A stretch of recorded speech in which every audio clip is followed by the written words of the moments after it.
اعوذ باللہ من الشیطان اللعین الرجیم بسم اللہ الرحمن الرحیم الحمد للہ رب العالمین الصلاۃ والسلام علی سیدنا و نبینا و طبیب نفوسنا بالقاسم محمد وعلی آلہ الطیبین الطاہرین المعصومین المنتجبین المنتخبین الذین اذهب اللہ عنہم الرجس وطہرہم تطہیرا واللعن الدائم علی اعدائہم اجمعین اما بعد فقد قال اللہ تبارک وتعالی فی کلامہ المجید وفرقان الحمید وهو اصدق القائلین اعوذ باللہ من الشیطان الرجیم بسم اللہ الرحمن الرحیم یا ایہا الذین آمنوا استعینوا بالصبر والصلاة ان اللہ مع الصابرین ولا تقولوا لمن يقتل في سبيل الله اموات بل احیاء ولکن لا تشعرون ولنبلونکم بشیء من الخوف والجوع ونقص من الاموال والانفس والثمرات وبشر الصابرین الذین اذا اصابتهم مصیبہ قالوا انا للہ وانا الیہ راجعون اولئک علیہم صلوات من ربہم ورحمہ واولئک هم المہتدون ان الصفا والمروة من شعائر اللہ فمن حج البیت او اعتمر فلا جناح علیہ ان یطوف بہما ومن تطوع خیرا فإن اللہ شاکر علیم ان الذین یکتمون ما انزلنا من البینات والہدى من بعد ما بیناہ للناس فی الکتاب اولئک یلعنہم اللہ ویلعنہم اللاعنون الا الذین تابوا واصلحوا وبینوا فاولئک اتوب علیہم وانا التواب الرحیم ان الذین کفروا وماتوا وهم کفار اولئک علیہم لعنۃ اللہ والملائکۃ والناس اجمعین خالدین فیہا لا یخفف عنہم العذاب ولا هم ینظرون وإلہکم الہ واحد لا الہ الا هو الرحمن الرحیم صدق اللہ العلی العظیم وصدق رسولنا الکریم ونحن علی ذلک من الشاہدین والشاکرین والحمد للہ رب العالمین۔ معزز و محترم سامعین و ناظرین،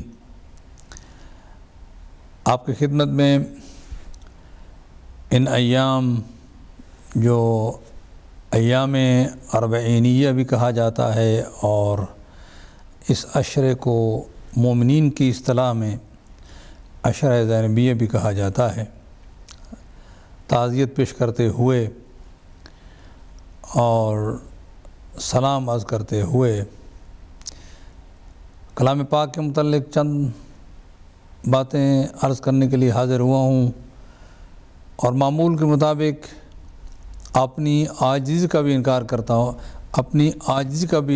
کرتا ہوں کہ قرآن مجید کے تہہ تک پہنچنا کسی کے بس کی بات نہیں، اور میں خود ایک بہت ادنا سا طالب علم ہوں، لہذا یہ تو نہیں کہہ سکتا کہ قرآن مجید کا حق ادا ہو سکتا ہے اور حق ادا کر سکتا ہوں۔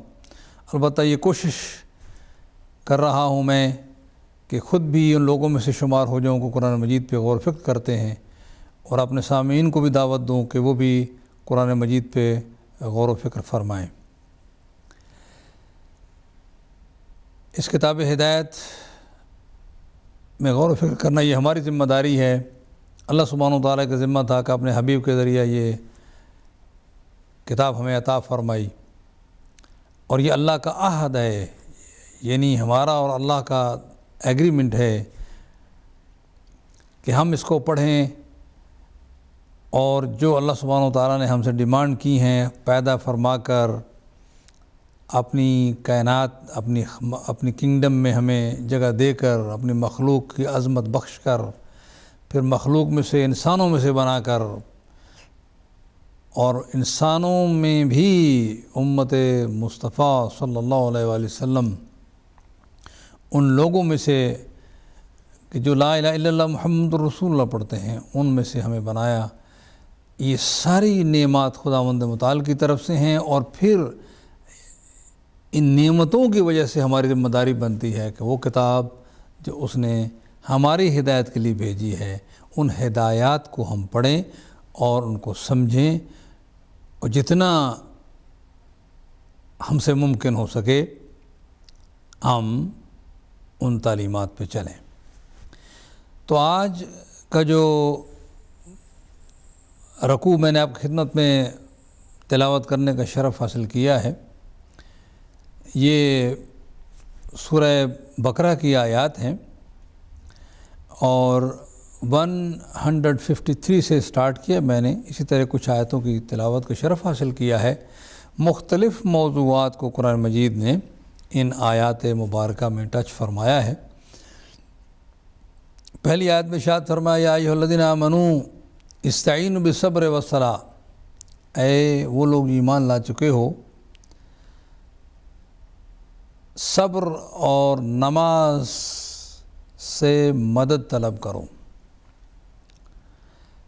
زندگی کے تمام امور میں کہیں بھی مشکل پیش آئے، پریشانی ہو، تو صبر کرتے ہوئے، صبر کا ایک جنرل میننگ ہے صبر کرنا، مصیبت پہ صبر کرنا، حرام سے صبر کرنا، واجب کو ادا کرنے پر صبر کرنا، یعنی اپنے آپ کو کنٹرول کر کے ان احکامات پہ لگانا، اور ایک اس کے خاص میننگ ہے یعنی روزہ، اور نماز تو نماز ہے بہرحال، اس کے بارے میں تو اس کی تفصیل میں جانے کی ضرورت نہیں کہ نماز اور روزے کے ذریعہ یا نماز اور صبر جو جنرل میننگ ہے صبر کے، اس کے ذریعہ مدد حاصل کرو۔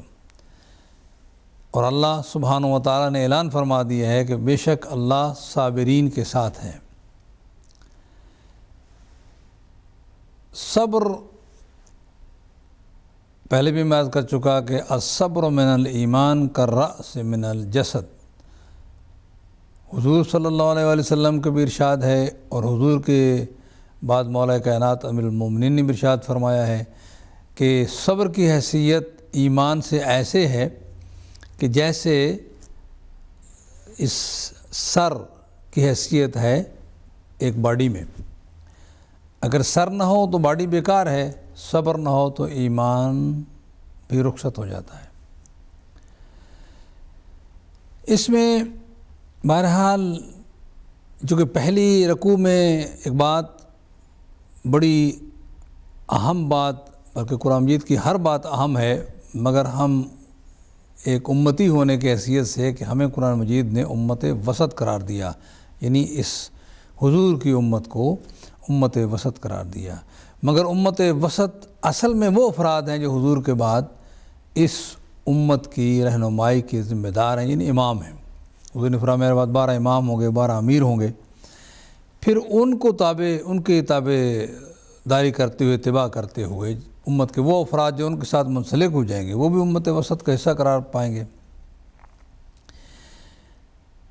تو ظاہر ہے کہ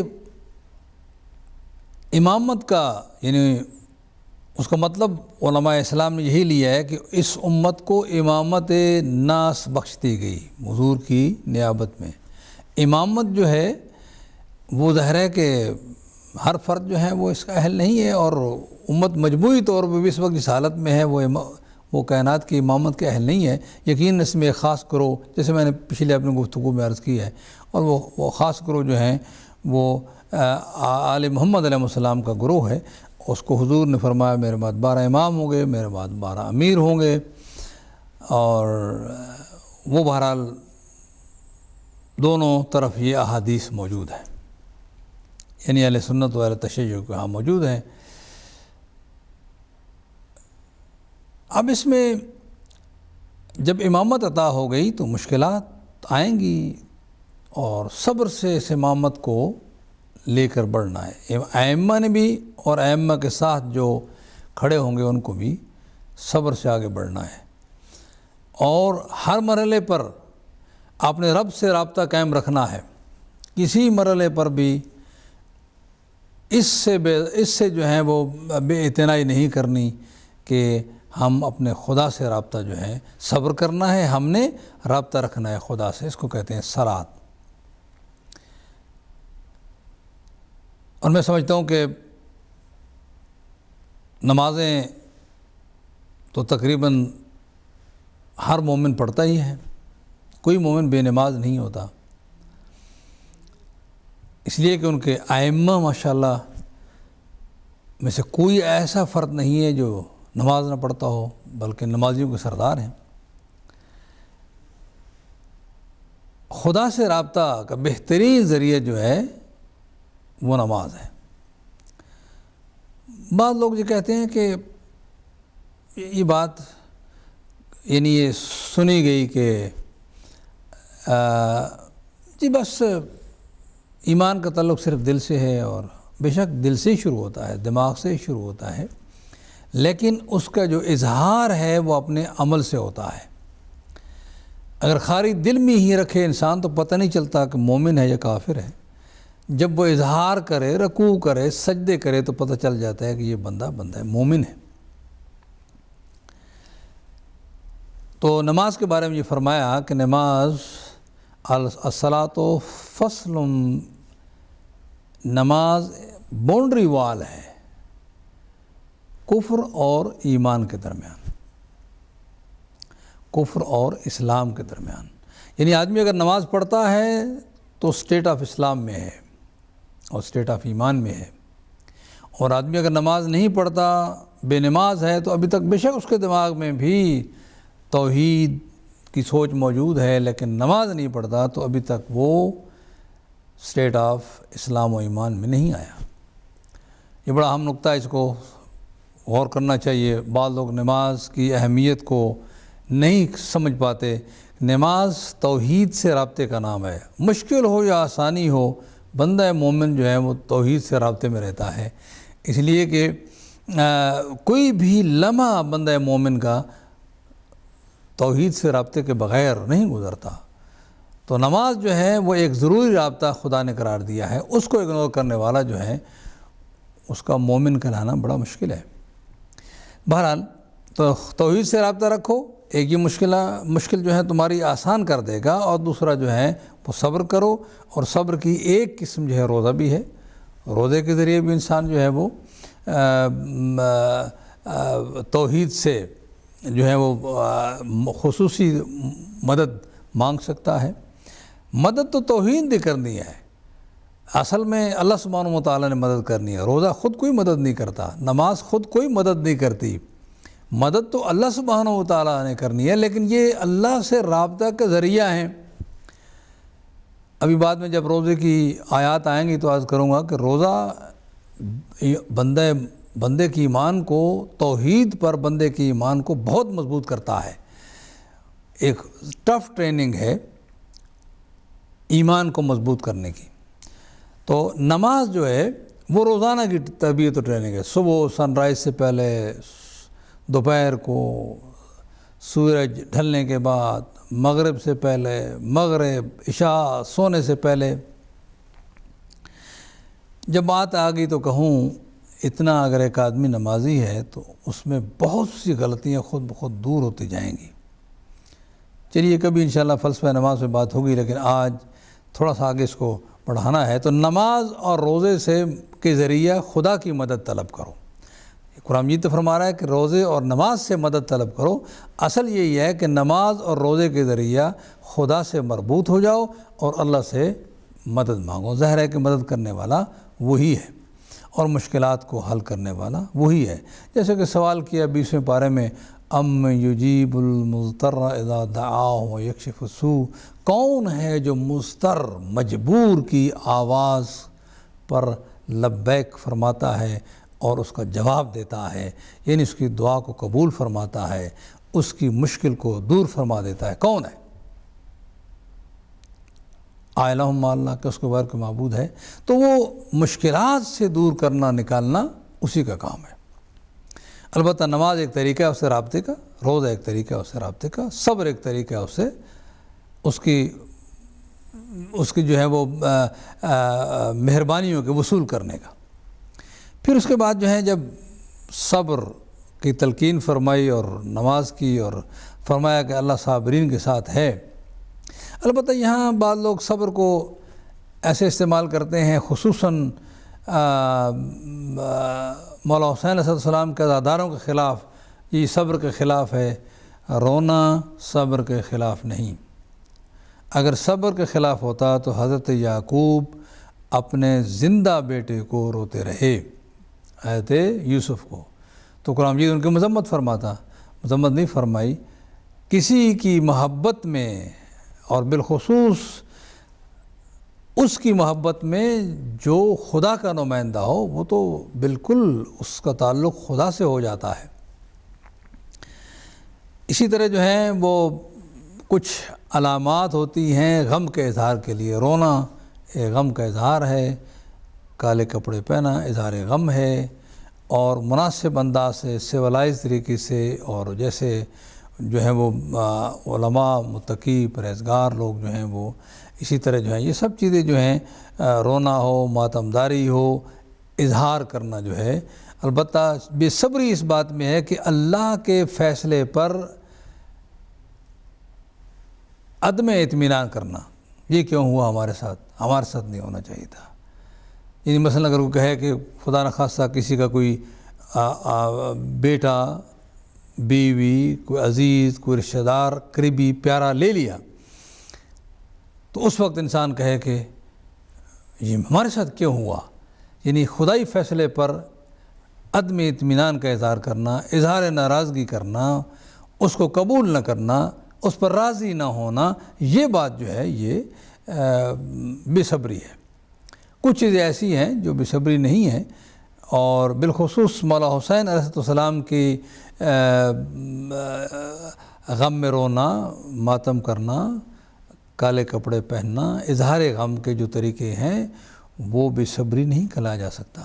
ہم کوئی اپنی رشتہ داری کی وجہ سے نہیں روتے، ہم تو اس لیے روتے ہیں، لوگوں کو ایک پیغام دینے کی کوشش کرتے ہیں کہ الہی نمائندے کو، جو اللہ کا نمائندہ تھا، پیغمبر کی طرف سے جو ہیں وہ لوگوں پر امام تھا، جو خدا نے امام بنایا، پیغمبر نے اعلان فرمایا، اس کو انہی لوگوں نے قتل کر دیا جو بظاہر پیغمبر کا کلمہ پڑھتے تھے۔ ہم اس طرف لوگوں کو متوجہ کرتے ہیں۔ اس میں ایک قسم کا پروٹیسٹ بھی آ جاتا ہے کہ جیسے کہ آج مختلف انداز سے لوگ جو ہیں وہ کوئی نعرے لگا کر، کوئی اچھل کود کر، کوئی کس طرح ایک پروٹیسٹ کر رہے ہوتے ہیں، کوئی ہاتھ پہ سینے پہ ہاتھ بھی مار رہے ہوتے ہیں۔ تو ہم اس لیے رو رہے ہیں کہ اللہ کے نمائندے کو، جو انسانیت کے لیے امام اور رہبر بن کر آئے تھے، خداوند متعال نے اپنے پیغمبر کے ذریعے جن کے لیے انعامات فرمائے تھے، ان کو بغیر جرم و خطا کے جو ہیں وہ شہید کر دیا گیا۔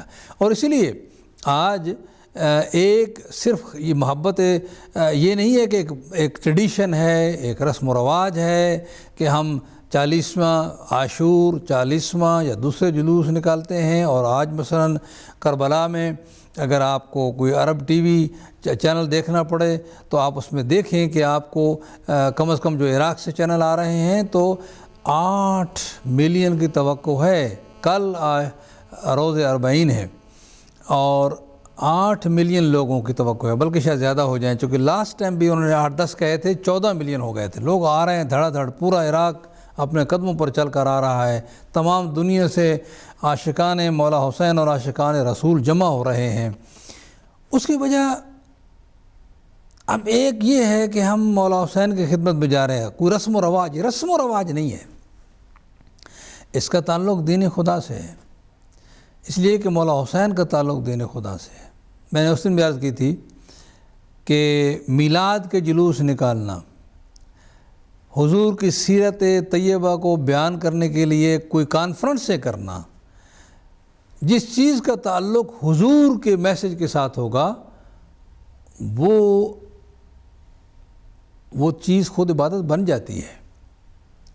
یعنی آپ اگر وضو کرنا ہے، وضو کے لیے پانی لیتے ہیں اور وہ آفتابہ ہو یا وہ کوئی اور ایسی چیز ہو، کوئی حوض ہو چھوٹا سا، تو پانی کو لیا جاتا ہے یا پانی کو استعمال کیا جاتا ہے، پانی حاصل کیا جاتا ہے وضو کے لیے۔ تو وضو پانی سے ہوتا ہے، تو وضو کے لیے پانی حاصل کرنا جو ہے وہ عبادت بن جائے گا، اس لیے اس کا تعلق وضو سے ہے۔ اور وضو کا تعلق نماز سے ہے۔ اسی طرح ایک آدمی تیمم کرنا چاہتا ہے، اب ظاہر ہے کہ تیمم مٹی پہ ہوتا ہے، پاک مٹی پہ ہوتا ہے، تو آدمی پاک مٹی کو تلاش کرتا ہے۔ جب پاک مٹی تلاش کرنے کے لیے بڑھے گا، مٹی کو لے کر آئے گا، تیمم حکم خدا ہے، لیکن مٹی کو لانا اس کا حصہ ہے، مقدمہ کہتے ہیں اس کو، وہ بھی عبادت بن جاتی ہے۔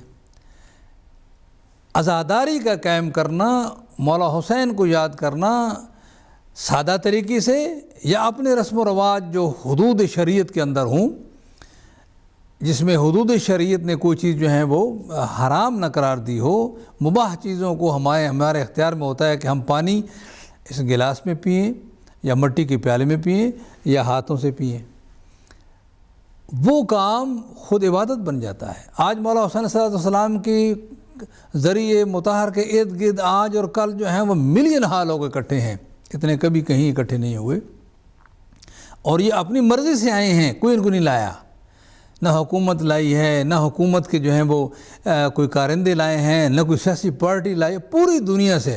اگر یہ ویزوں کے پابندیاں ختم ہو جائیں پھر دیکھیں کتنے ملین لوگ وہاں جمع ہوتے ہیں، لیکن وہاں جمع ہیں، مشکلات بھی ہیں، بم بھی پھوڑے جا رہے ہیں۔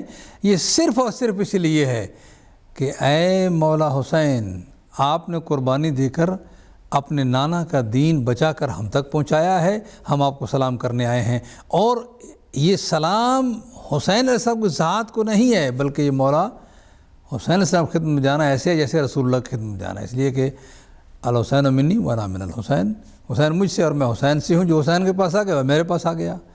اور اس کربلا سے ایک پیغام جا رہا ہے،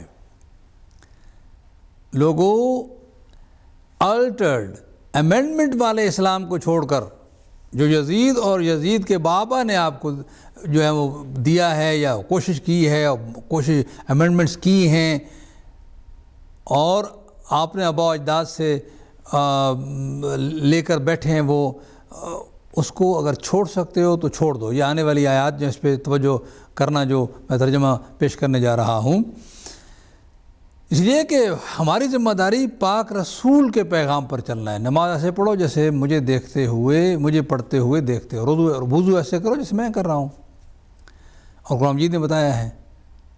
وہ وضو اور نماز ظاہر ہے کہ مولا حسین علیہ السلام نے بچپنے سے اپنے نانا کو دیکھا ہوگا، کیسے وضو کر رہے ہیں، کیسے نماز پڑھ رہے ہیں۔ یہ تبدیلیاں، یہ اختلافات کیوں ہو گئے؟ اس لیے کہ لوگوں نے اہل بیت کو چھوڑ دیا جو پیغمبر کو بچپنے سے دیکھ رہے تھے۔ اب ظاہر ہے کہ یہ اختلافات جو ہیں کیوں ہو گئے، سوال ہے۔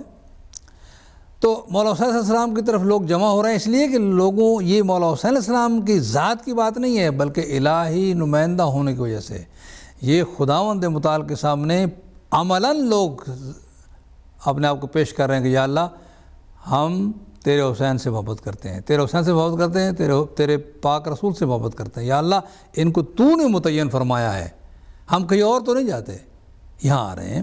لہذا یہ ہے وہ چیز جو پیغام مل رہا ہے دنیا کو، تاکہ دنیا متوجہ ہو کہ اصل راستہ رسول تک پہنچنے کا کیا ہے، پیغمبر کی سنت لینے کا راستہ کیا ہے، یہ پیغام ہے۔ اور اس میں ظاہر ہے کہ جو آدمی اس میں شامل ہوتا ہے اللہ اس کو اجر و ثواب عطا کرے گا۔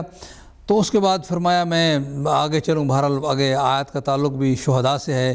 بسم اللہ الرحمن الرحیم، وَلَا تَقُولُوا لِمَنْ يُقْتَلُ فِي سَبِيلِ اللَّهِ اموات، جو اللہ کے راستے میں قتل ہو جائیں انہیں مردہ نہ کہو، بل احیاء، وہ زندہ ہیں، ولیکن لا تشعرون، تمہیں ان کی زندگی کا شعور نہیں ہے۔ صبر کی بات کرو، مولا حسین پہ صادق آتی ہے۔ نماز کی بات کرو، مولا حسین نے کربلا میں وہ نماز پڑھی ہے ایسی کائنات میں کسی نے نہیں پڑھی۔ اور پھر شہادت کی بات کرو تو شہادت بھی ایسے انداز سے دی ہے، اور شہادتیں صرف اپنی شہادت نہیں بلکہ اپنے عزیزوں، اپنے بھائیوں، اپنے بچوں کی شہادت جو پیش کی ہے، کائنات میں اس کی مثال نہیں ملتی۔ تو جو راہ خدا میں قرآن مجید فرمایا شہید ہو گئے ان کو مردہ نہ کہو، وہ زندہ ہیں۔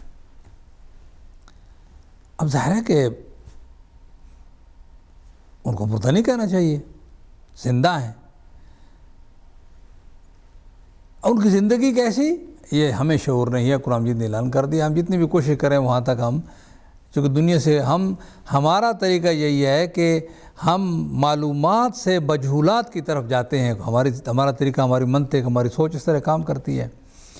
اب ہم کس طرح پہنچے؟ ہمارے پاس شہداء کی جو اس زندگی کے بعد جو زندگی ہے اس کے بارے میں کوئی خاص معلومات نہیں. مثالوں سے سمجھایا گیا ہمیں نہیں ہے مثالیں. تو شہداء جو ہیں وہ زندہ ہوتے ہیں اور وہ زندہ ہیں، ان کی زندگی کے مقابل ہیں. لیکن بات یہ ہے کہ بعض لوگ اس بات کو اس طرح لے جاتے ہیں کہ بہرحال جی زندہ ہیں تو زندہ پہ مون نہیں کرنا چاہیے، ان کا ماتم نہیں ہونا چاہیے، ان کا غم نہیں منانا چاہیے. اچھا طریقہ ہے مولا حسین کے غم کو روکنے کا، میں تو یہ سمجھتا ہوں. لیکن قرآن مجید ایسی کوئی بات نہیں فرماتا. لوگ روئے، وہ یہ آیت جو ہیں وہ بدر کے موقع پر نازل ہوئی ہے، مفسرین نے لکھا ہے، لیکن اس کا حکم عمومی ہے. اب ظاہر ہے کہ بدر میں جب صحابہ کرام شہید ہو گئے، گھر پہنچے تو لوگ جو چیز ان کو پسند ہوتی تھی، شام کو مثلا کھانے کے لیے بیٹھتے تھے تو کہتے تھے دیکھو ہم کھا رہے ہیں اور وہ یہاں نہیں ہیں. تو اسی طرح یاد کر کے رو رہے تھے. حضور نے غم سے نہیں منع فرمایا، بے شہید ہو گئے ہیں لہذا تم غم نہ مناؤ. عجیب سنگ دل ہیں وہ لوگ جو خود اپنے آپ کو رونے سے بھی روکتے ہیں، غم منانے سے روکتے ہیں، اور خود بھی روکتے ہیں اور دوسروں کو بھی روکتے ہیں. سنگ دل ہو جاتے ہیں یہ لوگ. رونا مسئلہ نہیں ہے، محبت رلاتی ہے. اور یہ کہنا کہ وہ تو زندہ ہیں اور زندہ کو رویا نہیں جاتا، چلیے یہ تو پھر بھی اس دنیا سے تو چلے گئے، یہاں سے تو جدا ہو گئے. حضرت یعقوب غم و حزن میں نبی اللہ پوتے حضرت ابراہیم کے جو بہت بڑے موحد ہیں، نبی بھی ہیں، وہ اپنے بیٹا جو زندہ ہے، ابھی تک اس خواب کی تعبیر بھی نہیں ہوئی، ظاہر ہوئی جو خواب حضرت یوسف نے اپنے بابا کو سنائی تھی، رو رہے ہیں، حزن بھی ہو رہا ہے، اور حزن و غم دونوں متبادل استعمال ہوتے ہیں، رو رہے ہیں. یہ باتیں جو ہیں یہ ساری کی ساری یہ یزیدی ٹولے کی طرف سے ہیں، جو چاہتے ہیں کہ مولا حسین کے غم کو نہ منایا جائے. اور ظاہر ہے کہ یزیدی ٹولہ اپنی طرف سے کوشش جاری رکھے ہوئے ہے. بہرحال شہید زندہ ہیں، اور اگر وہ زندہ ہیں تو پھر ظاہر ہے کہ بڑی دلچسپ اچھی بات کی ایک عالم نے، بھئی اگر رونا اور غم و حزن کرنا جو ہے وہ درست نہیں ہے تو یہ ختم درود کروانا کیسے درست ہے؟ پھر شہید ہیں، ختم کربلا والوں کو ختم کراؤ، یہ کراؤ، یہ ساری باتیں جو ہیں وہ جاہلانہ باتیں ہیں.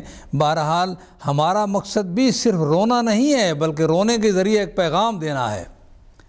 آپ رو کر پیغام دیں. امام سید الساجدین کربلا کے بعد مسلسل روتے رہے. آپ رو کر پیغام دیں، لوگوں کو متوجہ کریں، اور یا مجلس کر کے یا جلوس نکال کر یا جو ہے وہ مناسب انداز سے جو ہے وہ ماتمداری قائم کر کے. تو یہ باتیں ساری کی ساری پیغام سے تعلق ہے.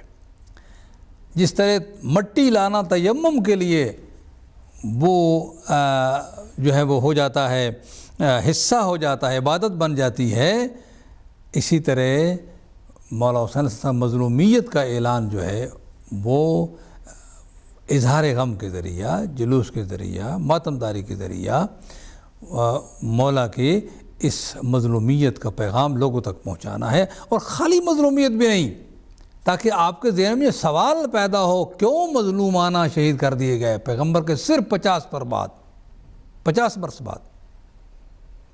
آخر مسلمانوں میں کون سی تبدیلی آ گئی تھی ان کے ذہنوں میں؟ حکومتوں نے کیسے پلان کیا کہ اہل بیت رسول لوگوں کے ذہن سے نکل جائیں اور پھر ان کو مارنا، شہید کرنا آسان ہو جائے. یہاں سے ایک قدم آگے بڑھے انسان تو پھر اس کے بعد جو اس کے لیے راستے کھل جاتے ہیں، اور پھر وہ پہنچتا ہے کہ میں چلوں مولا حسین سے پوچھوں کہ آپ کے نانا نماز کیسے پڑھتے تھے، آپ کے نانا وضو کیسے کرتے تھے، آپ کے نانا دیگر جو احکام اسلام ہیں جو ہمارے پر واجب ہیں حج کیسے کرتے تھے. ظاہر ہے کہ مولا نے 25 حج جو ہیں وہ پیدا کیے ہیں، تو انسان پوچھے. دوسروں سے نہیں پوچھے گا. کوئی عیب نہیں ہے کہ انسان مولا حسین سے پوچھ لے. تو بہرحال یہ ہے کلام پاک ارشاد فرمایا کہ شہید زندہ ہوتے ہیں، تمہیں ان کی زندگی کا شعور نہیں ہے. پھر اس کے بعد فرمایا کہ دیکھو اس دنیا میں نظام ایسے بنایا گیا ہے، گلہ شکوہ کرنے کی بجائے یہ نظام ایسے ہے کہ ہم تمہیں ضرور آزمائیں گے، کبھی کچھ خوف دے کر، کبھی بھوک کے ذریعہ، کبھی اموال میں سے کمی کر کے، انفس تمہارے جانوں میں سے کسی کی جو ہے وہ جان لے لیں گے، کبھی پھلوں کی کمی ہو جائے گی. تو یہ سب امتحان کے طریقے ہیں دنیا میں. کبھی امتحان خود خداوند متعال کی طرف سے ہوتا ہے، کبھی جو ہے وہ بندوں کے ذریعہ وہ امتحان لیتا ہے. مگر اللہ کے بندے، اللہ پر ایمان رکھنے والے اور دنیا کے نظام کو سمجھنے والے، توحید سے پیار کرنے والے، تو وہ ان امتحانوں میں کامیاب اسی طرح ہوتے ہیں کہ جب ان پر یہ امتحان کسی اینگل سے بھی آتا ہے تو وہ کہتے ہیں بشر الصابرین الذین اذا اصابتهم مصیبہ قالوا انا للہ و انا الیہ راجعون. جب ان پر کوئی مصیبت نازل ہوتی ہے، ان صبر کرنے والے اور ان امتحانات سے نکلے کامیابی کا طریقہ کیا ہے؟ وہ اس سوچ اور ایمان اور عقیدے کے ساتھ کہتے ہیں کہ ہم اللہ کے ہیں اور ہم نے اللہ کی طرف لوٹ کر جانا ہے، بلکہ جو کچھ بھی ہمارے ہاتھ میں ہے وہ سب اللہ کا ہے، میں بھی اللہ کا ہوں، سب کچھ اللہ کا ہے. اگر راہ خدا میں مال چلا گیا تو بھی وہ آدمی راضی ہے، اگر راہ خدا میں جان چلے گی تو وہ بھی راضی ہے. اب جب یہ اس سوچ کے ساتھ عقیدہ اس کا صحیح رہتا ہے ہر حال میں، اس کو قرآن مجید شان خوشخبری دیتا ہے اور فرماتا ہے اولئک علیہم صلوات من ربہم ورحمہ. ایسی لوگ ہیں جن پر اللہ کی طرف سے جو ہیں وہ عنایتیں اور رحمتیں نازل ہوتی ہیں. واولئک هم المہتدون، یہی ہدایت یافتہ ہیں. کوئی شکایت کرنے کی بجائے رب العالمین کی، وہ اللہ کے قضاء و قدر پر جو ہیں وہ راضی ہوتے ہیں. یہی بات بڑی لمبی نہ ہو جائے کہ مولا حسین علیہ السلام نے پوری کوشش فرمائی کہ جنگ ٹل جائے، لیکن چونکہ دشمن تھا وہ اس گھمنڈ میں تھا کہ میں ساری کائنات نے میری بیعت کر لی ہے. بڑے بڑے اس وقت صحابہ جو زندہ تھے انہوں نے بیعت کر لی ہے، تابعین جو زندہ تھے انہوں نے بیعت کر لی ہے. اب اس چند بندوں کی کیا مجال ہے کہ میرے سامنے کھڑے رہیں؟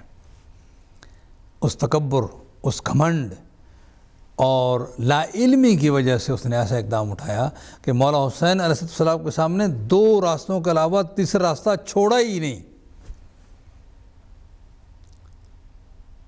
یا تو سر دے دیں یا بیعت کر لیں.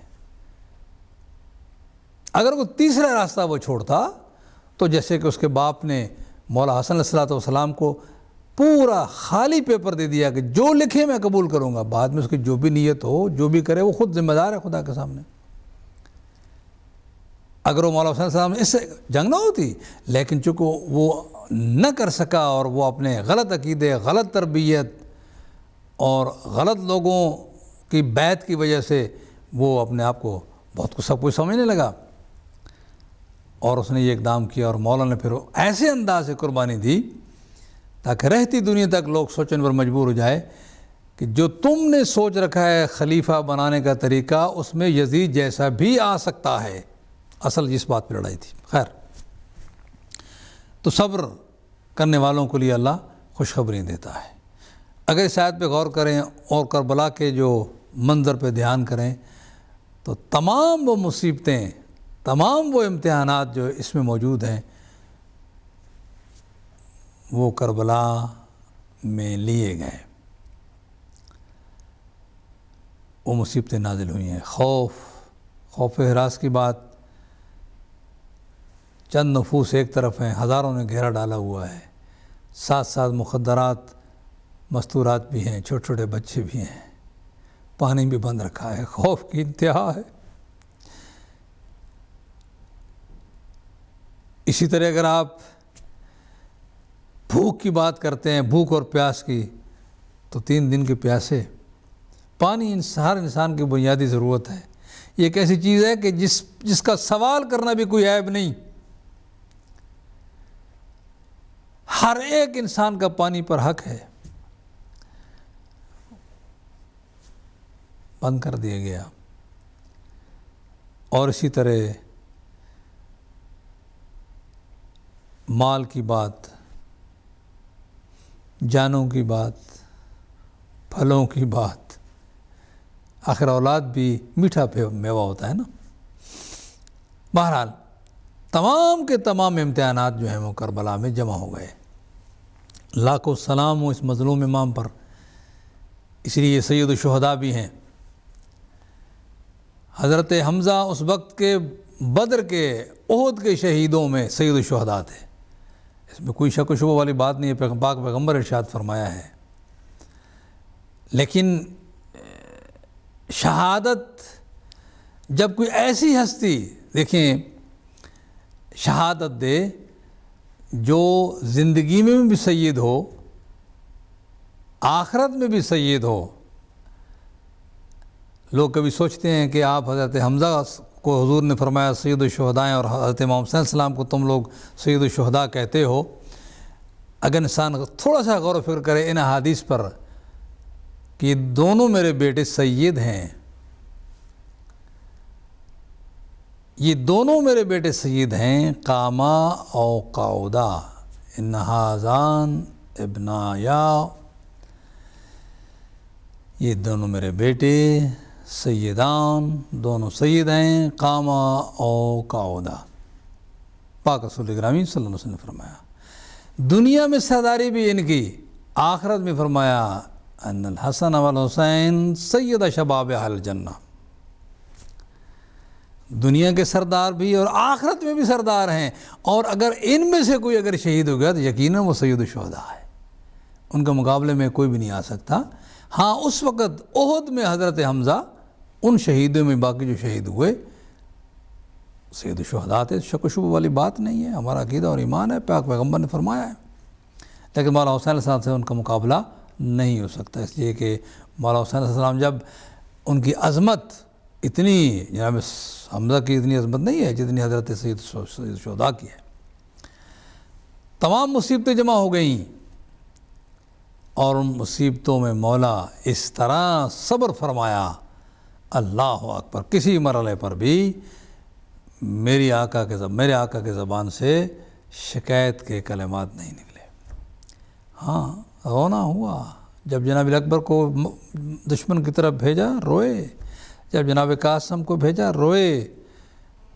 ایسا ہے کہ انسانی فطرت ہے، یہ رونا انسانی فطرت ہے، لیکن ایک لفظ بھی، بلکہ میں مولا امام حسین علیہ السلام کی بات نہیں کرتا، میں وہ چھوٹے چھوٹے بچے جو کربلا میں موجود تھے، وہ مستورات جو کربلا میں موجود تھیں، کہ تاریخ نہیں بتاتی کہ کسی مرحلے پر بھی انہوں نے کوئی شکایت اپنی زبان پہ لائی ہو۔ کیوں ہمارے ساتھ یہ ہوا ہے اللہ؟ میرے لاکھوں سلام ہوں جناب سیدہ زینب صلوات اللہ علیہ پر، جب یزید نے مذاق اڑایا اور بار بار گفتگو کی کہ اللہ نے ان کو، تو اس وقت جناب زینب صلوات اللہ علیہ نے رو کر فرمایا تو ہمارے جوانوں کو شہید کر کے، ہمارے اب یہاں اس بھرے مجمع میں ذکر کر کے ہمارے زخموں پر نمک پاشی کر رہا ہے۔ ہم اللہ کا حمد اور شکر ادا کرتے ہیں جو اس نے ہمیں عزت و تکریم عطا فرمائی ہے۔ میں مطلب عرض کر رہا ہوں، یہ ہیں وہ لوگ کہ جو ہر مرحلے پر رب کی رضا کے تابع ہیں۔ اس لیے قرآن مجید نے فرمایا اولئک علیہم صلوات من ربہم ورحمہ واولئک هم المہتدون، یہی ہدایت یافتہ ہیں۔ اس لیے مومنین سجدے میں بھی، رکوع میں بھی، جب سبحان ربی العظیم و بحمدہ ختم کرتے ہیں اللہم صلی علی محمد و آل محمد، رب کا ذکر کر کے جب کہتے ہیں سبحان ربی الاعلی و بحمدہ، وہ بھی کہتے ہیں اللہم صلی علی محمد و آل محمد، اس لیے کہ ان ہستیوں نے قربانیاں دے کر، زحمتیں اٹھا کر، ان سخت ترین امتحانات سے گزر کر یہ تیرا دین ہم تک پہنچایا ہے۔ وہ حق رکھتے ہیں کہ تو ان پر اپنی رحمت نازل فرمائے۔ پھر فرمایا، اب بات تھوڑی سی آگے بڑھائیں، بات تو یعنی بہت مفصل اس پہ گفتگو ہونی چاہیے اور ہوگی اور ہوتی رہے گی۔ آگے فرمایا ان الصفا والمروہ من شعائر اللہ، شہیدوں اور شہداء کے تذکرے کے بعد حج کا تذکرہ شروع ہو جاتا ہے۔ ایک حصے کا صفا و مروہ اللہ کے شعائر میں سے ہیں، شاعر کہتے ہیں جس سے شعور پیدا ہو، توحید کے بارے میں سوچ پیدا ہو۔ بڑی دلچسپ بات ہے۔ فمن حج البیت او اعتمر فلا جناح علیہ ان یطوف بہما، جو حج کرے گھر کا یا عمرہ کرے تو اس پر کوئی حرج نہیں ہے کہ وہ ان دونوں کا طواف کرے، ان دونوں میں واک کرے اور چلے۔ بہرحال ریزن اس کے بہائنڈ جو بھی ہو، کہتے ہیں کہ کچھ لوگوں کے صحابہ کے ذہن میں کہ بت پڑے ہوئے تھے صفا و مروہ پہ، تو کیسے چلیں گے؟ تو حکم ہوتا ہے آپ چلیں، اس لیے کہ آپ کی سوچ خود بڑی چیز ہے۔ آپ چلیں، طواف صفا و مروہ کے درمیان سعی کریں۔ بتوں کا ہونا یا نہ ہونا کوئی فرق نہیں پڑتا، بندے کے ایمان درست ہو، جہاں بھی پہنچ جائے، جہاں بھی کھڑا ہو، اس کو جو ہے وہ وہاں کے حالات، وہاں کی صورتحال اس پر اپلائی نہیں ہوتی۔ ومن تطوع خیراً، جو خوشی خوشی نیکی کرے، فإن اللہ شاکر علیم، اللہ قبول کرنے والا ہے اور علم رکھنے والا ہے۔ میں سمجھتا ہوں کہ شہادت کے ساتھ ساتھ جو ہے اور ان آیات کے بعد حج کا تذکرہ جو ہے بڑا خوبصورت انداز سے رب العالمین نے تذکرہ فرمایا کہ تمہیں مشکلیں پیش آئیں، تم نے صبر کیا تو تمہارے پر رحمتیں نازل ہو گئیں ہوں گی۔ صفا و مروہ کو دیکھو، یہ شاعر اللہ میں سے ہے۔ دیکھو ایک خاتون، اس کے بیک گراؤنڈ میں پوری ہسٹری ہے۔ ایک خاتون جو اللہ کے حکم کے مطابق، نبی اللہ کے حکم سے، وہ اپنے بیٹے کے ساتھ، جہاں کوئی مکان نہیں تھا، جہاں کوئی درخت نہیں تھا، اگر کوئی ہوگا تو کوئی ایک آدھ ہوگا، وہاں چھوڑ کر چلے گئے حضرت ابراہیم، حضرت ہاجرہ کو اور حضرت اسماعیل کو چھوڑ کر چلے گئے۔ اور وہاں جب حضرت اسماعیل کا پانی ختم ہو گیا اور گرمی کی وجہ سے تڑپنے لگے تو جناب ہاجرہ، بہت بڑا امتحان تھا ایک خاتون کا، اور لاکھوں سلام ہو جناب ہاجرہ پر کہ انہوں نے اتنی خوبصورتی سے اس کو آزمایا، اس امتحان سے نکلی کہ رب العالمین نے جناب ہاجرہ کے قدموں پر سید الرسل کو چلنے کو حکم دیا۔ کمال ہے۔ اگر کوئی آدمی بھی توحید سے محبت کرے اور توحید کے لیے قربانیاں دے اس کے راستے میں، تو ظاہر ہے کہ وہ اس کا قدردان ہے، وہی قدردان ہے۔ جناب حاجرہ صفا و مروہ کے درمیان چلی جناب اسماعیل کو بچانے کے لیے، صفا سے دوڑی مروہ تک، پھر آئیں واپس، 7 چکر لگائے تاکہ شاید کہیں پانی نظر آ جائے، اور ساتھ ساتھ جناب اسماعیل پر بھی نظر رکھی، دور نہیں گئیں۔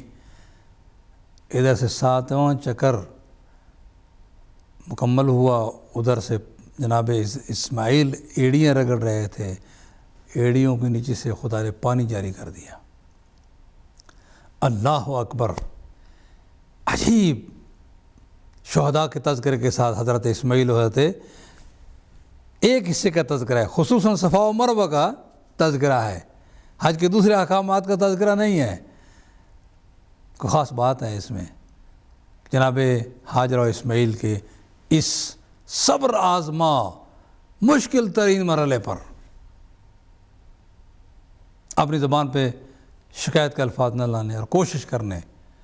بہت سے اس میں مسائل ہیں، بہت سے سبق ہیں ہمارے لیے کہ اگر آپ ایمان لے آئے ہیں اور صحیح سوچ پیدا ہو گئی ہے تو پھر کائنات تمہارے اوپر ٹوٹ پڑے تو بھی ہمارے لیے کوئی مسئلہ نہیں ہے، اس لیے کہ ایمان درست ہے، سوچ صحیح ہے، اور زبان پہ کوئی الفاظ نہیں آنے چاہیے کہ جس میں شکایت ہو۔ لاکھوں سلام ہوں جناب ہاجرہ اور اسماعیل پر کہ انہوں نے، خصوصاً جناب ہاجرہ پر، جو اسماعیل تو چھوٹے تھے، کہ زبان پر کوئی شکایت کا لفظ نہ جناب ابراہیم کی شکایت کی، نہ اللہ سبحانہ و تعالیٰ کی شکایت کی۔ اللہ تیرے نبی کا بیٹا ہے، میں تیرے نبی کی بیوی ہوں، تیرے نبی نے تیرے حکم کے مطابق مجھے یہاں چھوڑا ہے، اب میں تو کوشش نہیں کرتی پانی دے اسماعیل کے لیے، پھر بھی انہوں نے اپنی طرف سے کوشش، سعی کا میں نے کوشش فرمائی۔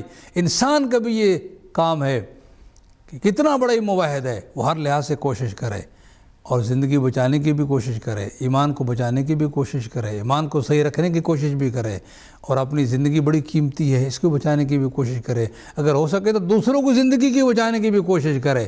یہ ہے وہ سوچ جو مختصراً میں نے عرض کر دی ہے، لیکن خاص طور پہ اس کے تذکرہ ہے جناب ہاجرہ اور جناب اسماعیل کی صفا و مروہ کے درمیان ایک بیک گراؤنڈ.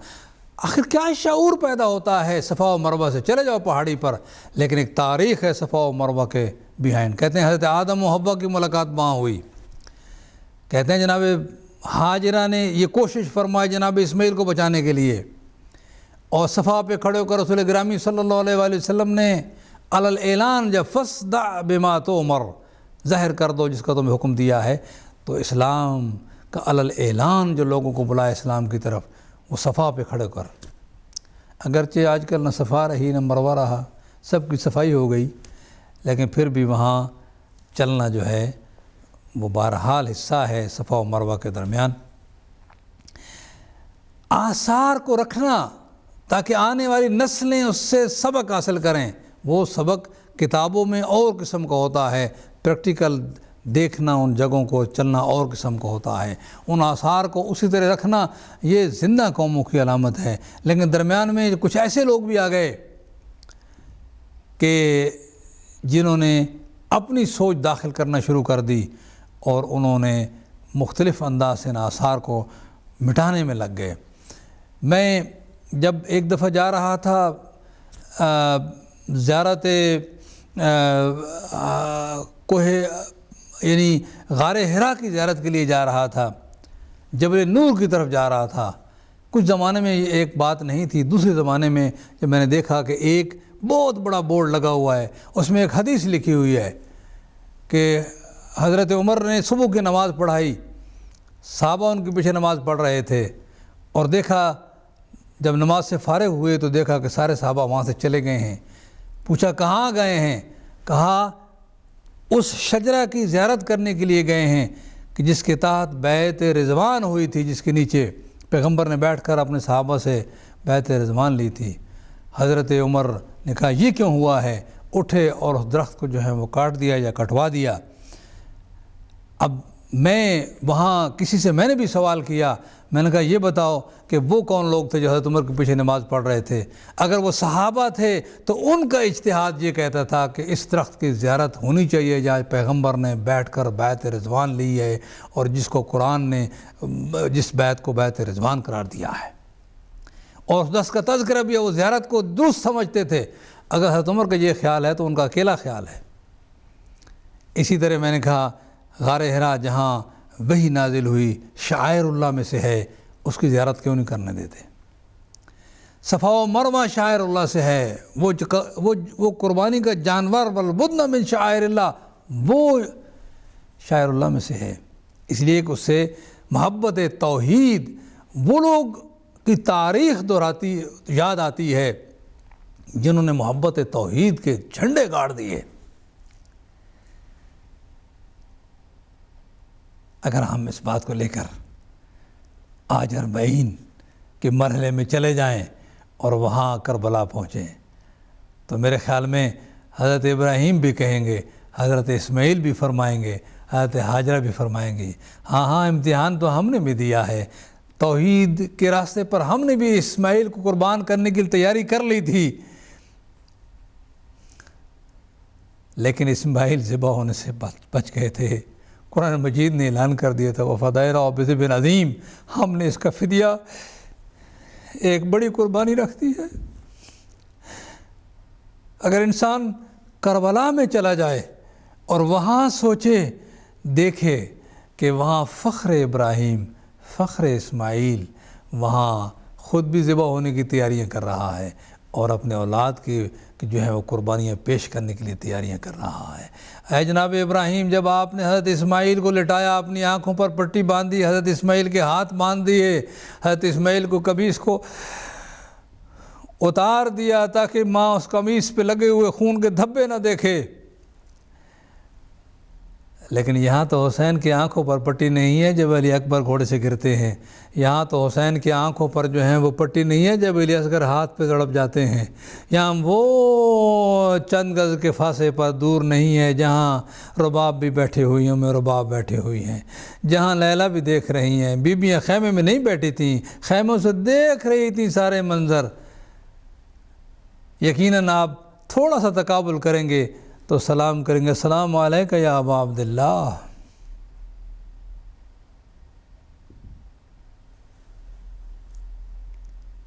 یہ ساری باتیں قرآن مجید نے اصول کے طور پہ بیان فرمائی ہیں۔ قرآن مجید کی کوئی آیت ایک وقت و زمان کے لیے نہیں ہے۔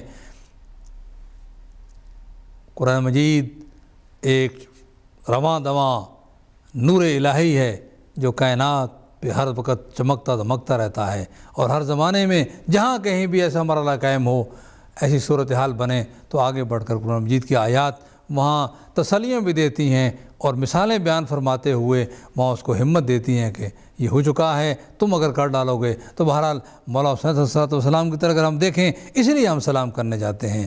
حضرت ابراہیم اپنے اسماعیل کو ذبح کرنے کے لیے تیار ہو گئے، قرآن مجید نے اس قربانی کو پوسٹ پون کر دیا اس وقت کے لیے۔ دنیا شاید سمجھے کہ بکروں، اونٹوں، بیلوں کی جنواری یہ قربانی بڑی قربانی ہے، نہیں نہیں نہیں نہیں، یہ نہیں ہو سکتا۔ انصاف پسند طبیعتوں نے کہا اللہ اللہ بائے بسم اللہ پدر، مانے ذب عظیم آمد بسر۔ انصاف پسند طبیعتوں نے حتماً اس طرف اشارہ کیا۔ تو بہرحال یہاں پر میں اپنی گفتگو کو ختم کرتا ہوں، اور یہ گفتگو چونکہ چیلم کے دن ہیں اس لیے تفسیر سے ادھر ہم چلے گئے، تو قرآن مجید نے یہ اعلان فرمایا ہے کہ جو بھی خوشی بخوشی نیکی سر انجام دے، اللہ سبحانہ وتعالیٰ شاکر علیم قبول کرنے والا ہے اور جاننے والا ہے کہ کس نے خلوص سے ہمارے راستے میں قربانیاں دی ہیں۔ خدا کو بتانے کی ضرورت نہیں ہے۔ کوئی آدمی نیکی کرتا ہے تو اس کو پریشان نہیں ہونا چاہیے، کوئی ضرورت نہیں ہے ہر ایک کو بتائے پھرتا رہے۔ جس نے اجر دینا ہے وہ جانتا ہے کہ ہماری نیت کیا ہے۔ لہذا آج کرنے کا مقصد کہ ایک لفظ ہے اور آخری بات ہے، انشاءاللہ اگلے پروگرام میں اسی گفتگو کو آگے جاری رکھیں گے۔ اور ارشاد فرمایا شاکر علیم، اللہ شاکر ہے، اس کا مطلب شکر کرنے والا ہے، اس کا مطلب قدردان بھی ہے، قبول کرنے والا۔ جب خدا کے لیے استعمال ہو وہاں عمل قبول کرنے والا ہے اور عمل کو قابل اجر بنانے والا ہے۔ جب انسان کے لیے ہو تو شکریہ کرنے والا، ادا کرنے والا ہے۔ اسی طرح جو صلوات ہم پڑھتے ہیں، اللہم صلی علی محمد و آل محمد، یا ہم کہتے ہیں ان اللہ ملائکۃ یصلون علی النبی یا ایھا الذین آمنوا صلوا علیہ وسلموا تسلیما۔ اللہ بھی صلوات بھیجتا ہے، ملائکہ بھی بھیجتے ہیں، مومنوں تم بھی بھیجو۔ اللہ صلوات بھیجتا ہے یعنی اپنی رحمتیں نازل فرماتا ہے، ملائکہ اور ہم دعائیں مانگتے ہیں اللہ سے۔ یہاں بھی یہی ہے کہ انسان ہم شکریہ ادا کرتے ہیں، وہ اعمال کو قبول فرماتا ہے۔ جب خدا کے بارے میں وہ الفاظ استعمال ہوں جو ہم ایک دوسرے سے کرتے ہیں، یقین اس کی میننگ مختلف ہو جاتے ہیں۔ اللہ رب العالمین سے التجا ہے کہ ہمیں قرآن مجید سمجھنے اور اس کو جاننے پہچاننے اور اس پر عمل کرنے کی توفیق عنایت فرمائے، اور خدا سے التجا ہے کہ ہمیں قرآن مجید پر غور و فکر کرنے والوں میں سے بنائے۔ ہم اپنے ناظرین و سامعین کی خدمت میں تعزیت پیش کرتے ہوئے پھر عرض کرتے ہیں کہ اللہ مولا حسین کے صدقے میں ہمیں قرآن مجید پر کو سننے والے، پڑھنے والوں اور عمل کرنے والوں میں سے اللہ شمار فرمائے۔ قرآن مجید کو قیامت کرو تو ہماری اس طرح شفیع قرار دے جس طرح محمد و علیہ السلام ہماری شفاعت فرمائیں گے۔ ہمیں دونوں کی شفاعت، قرآن و اہل بیت کی شفاعت اللہ نصیب فرمائے۔ ربنا تقبل منا انک انت السمیع العلیم۔ والسلام علیکم ورحمۃ اللہ وبرکاتہ۔